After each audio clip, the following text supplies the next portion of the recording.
Guys, again my life as an OFW here in Saudi Arabia. Di jud ay lalim mag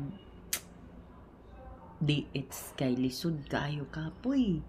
Dili kapoy ako kay kapoy sa kong trabaho kay kapoy ko sige laag di jud ay lalim. Na laag nya kadlaw na manguli nya. Kapoy makalabad sa ulo. Na-experience na yun ako kung unsa ang OFW. Dili jud ay lalim.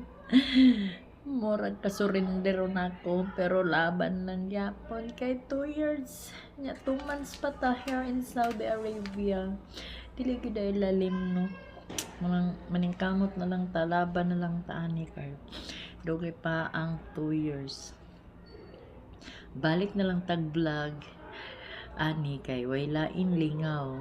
Mo nang vlog na lang gid atong lingaw ani kay di gid ay lalimingaw unya kapoy dili kapoy ang trabaho di kapoy ko sige laag murag mga wek-wek mong galakaw og gabi manguli og kadlawon pati ako na wek-wek na di gid ay lalim no ug maura to guys, thank you.